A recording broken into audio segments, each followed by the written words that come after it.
One of the video types that I see being one of the most popular on social sites, whether it's Instagram or TikTok or Twitter, are the types of posts where somebody says something on the order of, I put $250 a month in my daughter's Roth IRA, and by the time she's 50, she's going to be a gazillionaire.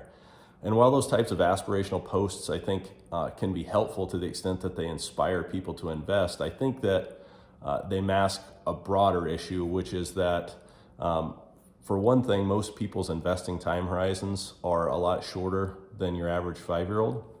And on top of that, even using reasonable rates of return for 80 or 100-year time frames, like the 8% return I saw on the specific post I'm referring to this morning, even using reasonable rates of return masks the idea that you don't actually get average rates of return every year over time.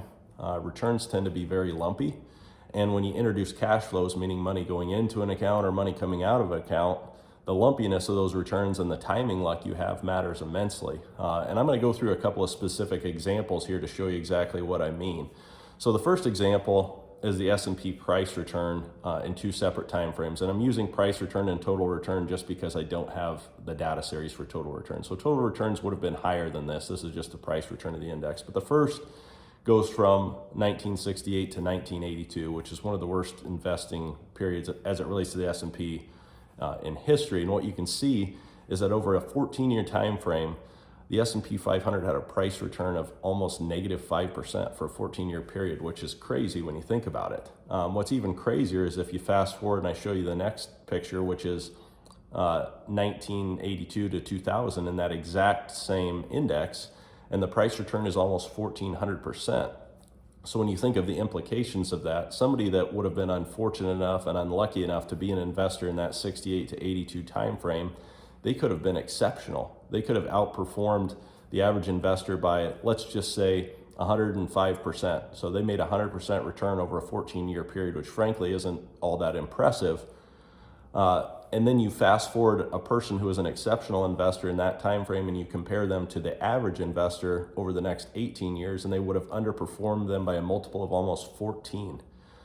So that's what I mean when I talk about the time frame and timing luck making a big difference, and cash flows making a big difference is what I want to show in the next couple of slides here. So in the next couple of slides, I'm going to show an investor who put money in the Vanguard S&P 500 index fund. So certainly one of the most widely used investment vehicles out there.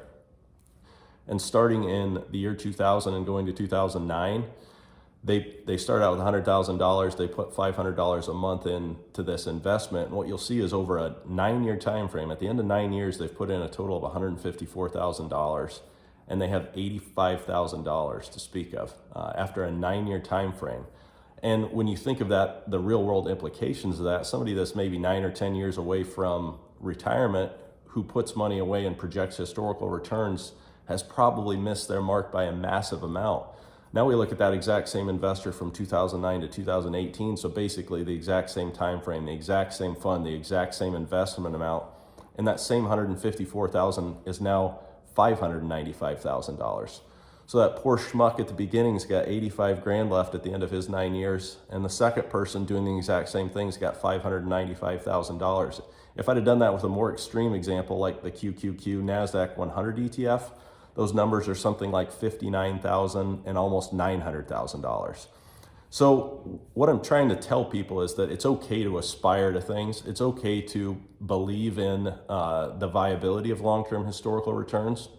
But when you're doing planning for yourself, and especially if you're doing it under time-constrained circumstances, you have to be very specific, and you have to deal with the investment environment that you have and be consistent with your planning so that you can update things over time, because otherwise you end up in a scenario where you could potentially underperform your bogey by hundreds of thousands of dollars over these types of time frames.